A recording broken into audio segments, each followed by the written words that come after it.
আজকে ছুটির দিন যেহেতু ঘুম থেকে খুব দেরি করে উঠলাম, আবার দুপুরেও কিন্তু একটা দাওয়াত আছে। তাই ভাবলাম আজকে আমি আর আমার হাসব্যান্ড দুজনে মিলে নাস্তা করি। আর বাচ্চারা তো ওরা এখনো পর্যন্ত ঘুম থেকে ওঠেনি।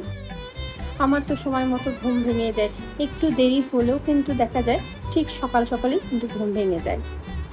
তাই সকালবেলা উঠে ওদের জন্য বসে না থেকে ভাবলাম আমি আর আমার হাসব্যান্ড দুজনে মিলে নাস্তা করে নেই। আজকে সকালে নাস্তায় বানাবো চিজ অমলেট আর সাথে ব্রেড। দুপুরে যেহেতু দাওয়াত আছে তাই ভাবলাম কোনো ভারী আর নাস্তা বানাবো না, একেবারে হালকা নাস্তার মধ্যে দিয়ে সকালবেলাটার নাস্তা সেরে নেব। সকালের নাস্তায় যদি পরোটা দিয়ে ডিম পোচ বা আলু ভাজি দিয়ে করি, ভারী নাস্তা হলে দেখবে দুপুরবেলা আর খাওয়া যায় না সেইভাবে। এইখানে প্রথমে একটু সামান্য পেঁয়াজ নিয়েছি, তার মধ্যে চিলি ফ্লেক্স, লবণ আর ডিম দিয়ে ভালো করে ফেটিয়ে নিয়েছি। নর্মাল যেভাবে ডিম ভাজি করি ঠিক সেইভাবেই ডিমটা ভেজে নিয়েছি। যখন ডিমটা একটু হালকা সিদ্ধ হয়ে উঠেছে তখন এর মধ্যে টমেটো দিয়ে আবার একটু নেভা আঁচে ঢেকে দিয়েছি। এতে করে ডিমটা পুরোপুরি সিদ্ধ হয়ে যাবে, তখন আর কাঁচা থাকবে না। যখন সিদ্ধ হয়ে যাবে এর উপরে চিজ দিয়ে ফোল্ড করে নিয়েছি। আর এই চিজ অমলেটে কিন্তু সবসময় স্লাইস চিজ দিলে কিন্তু বেশি মজার হয়। আমার বাসায় যেহেতু স্লাইস চিজ ছিল না, সেই জন্য আমি এখানে মোজারেলা চিজ দিয়েছি। খেতে কিন্তু অনেক মজার হয়, বিশেষ করে বাচ্চাদেরই কিন্তু এটা বলতে পারো একটা হেলদি নাস্তা হতে পারে। চিজ অমলেট হয়ে যাওয়ার পরে ব্রেডগুলো একটু গ্রিল করে নেব। চিজ অমলেটের সাথে ক্রিসপি ব্রেড খেতে কিন্তু বেশি মজা লাগে।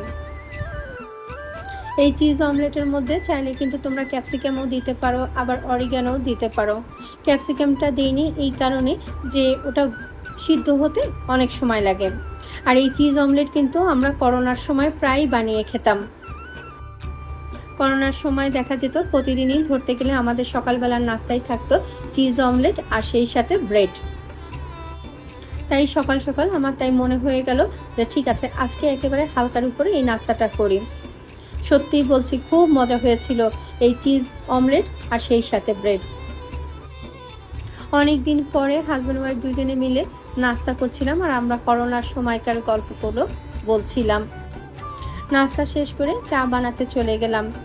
এই ছুটির 2টা দিনেই কিন্তু আমি সবসময় নাস্তা করার পরেই চা খাই, কারণ অন্য দিনের ব্যস্ততা থাকে। ঘুম থেকে উঠে হাজব্যান্ডকে চা দেওয়ার পরেই আমিও খালি পেটে চা খেয়ে নিই, নাহলে একটা টোস্ট দিয়ে নাহলে একটা বিস্কিট দিয়ে খেয়ে নিই। এই ছুটির 2টা দিনে নাস্তা করে হাজব্যান্ডের সাথে একটু গল্প করি, অনেক কথাবার্তা বলি, হয়তো সংসারের কোনো বিষয় নিয়ে গল্প করি, কিংবা হয়তো এমনিই কোনো ফেসবুকের কোনো বিষয় নিয়ে আলাপ আলোচনা করি। এইভাবে কিন্তু আমাদের ছুটির দিনগুলো কাটে।